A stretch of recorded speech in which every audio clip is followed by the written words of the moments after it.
Hey guys, Brent Build Show. I wanted to talk to you today about English woodwork. We've got a client that's asked us to do some English woodwork in their house, and so I thought it'd be fun to kind of get the old stuff out, get some samples out, and kind of show you the key details and the key elements to make it right. Now, what you're looking back at here is a sales sample that we made that shows some of the different details on English woodwork. We'll talk about some of that. We've also got some architectural salvage that we've actually taken from really great houses. We have a library from the Rockefeller home. It was actually an apartment for them. That was their library that we've got the parts and pieces for. It's really inspiring, right? It's really inspiring to see how they made it, to see the carving, to see the detail. In fact, one of the details that is a distinctive element about the English woodwork is strapwork carving. Now, strapwork is, as the name implies, is like strapping. Here's another example here of strapwork carving. This is actually from salvage, right? Where these straps and these pretty elements are all laid flat. Now, compare that to something like this, right?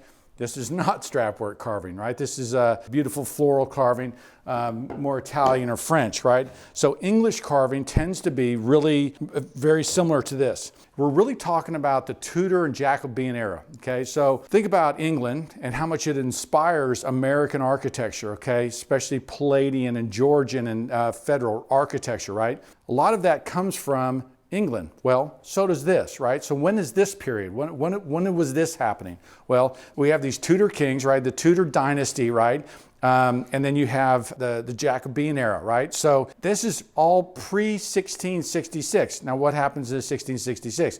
That's the Great Fire of London, okay? So London really transforms after the Great Fire. Sir Christopher Wren is the architect for St. Paul's Cathedral, right? And so it becomes this very classical building.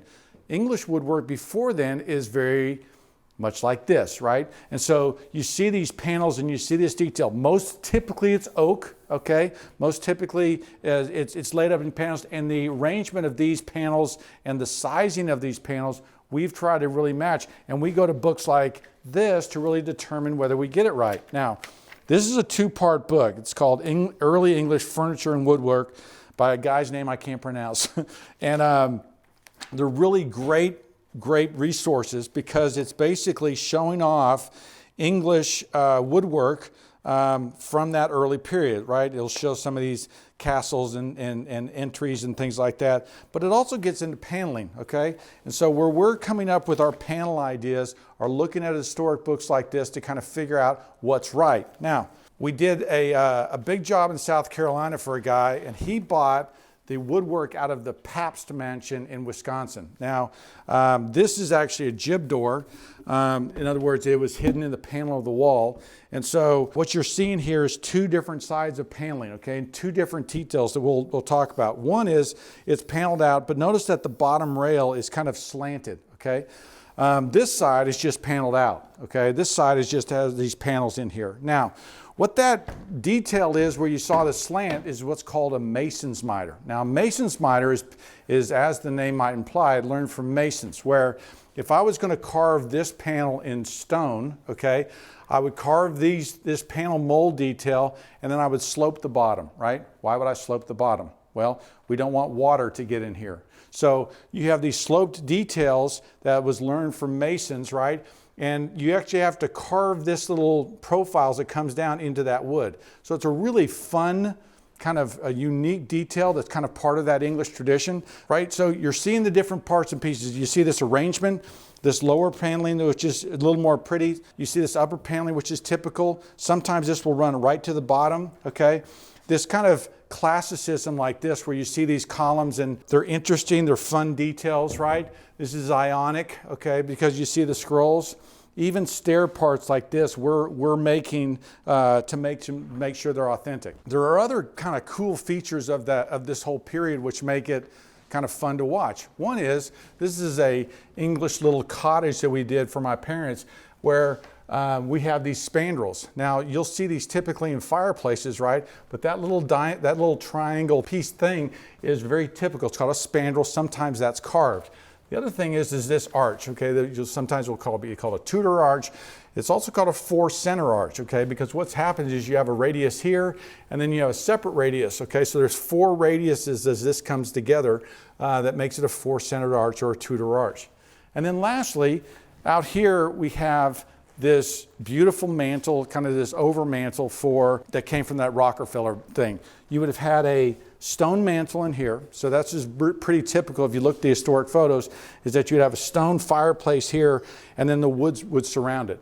And in this case, we have this beautiful strap carving above, okay?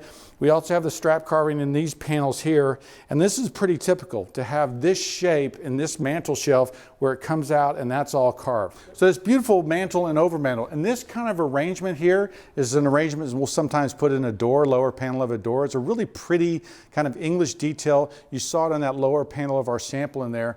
And again, you see different types of details the way it's ranged. Now, a couple tricks. One, don't think that you can put a sheet of plywood on the wall and then just trim this out with 1x and then just drop a panel mold in there, because it requires a little bit more subtlety than that, because this, from the face of the stile and rail to the panel, is only about 1/2 inch, right? So it's not a full 3/4 depth. When it's done with a 3/4 over a piece of plywood, it ends up looking clunky and fat. The other thing is, I forgot to show you, let me go back in here, is the hand pegging, okay? Now hand pegging in this there is how, they didn't really have glues back then. So they would have used this hand pegging to hold these joints together. Now you'll notice that peg size is probably about 1/4 inch. It's also raised and then kind of slowly rounded over as if it was nailed in and then kind of just smoothed off. You'll also notice that it's square, okay? It's not round. When you put a round peg in a hole like this, it'll work its way out. So what they actually did was they would make a round hole and then they would drive a peg into it, locking that mortise and tenon together.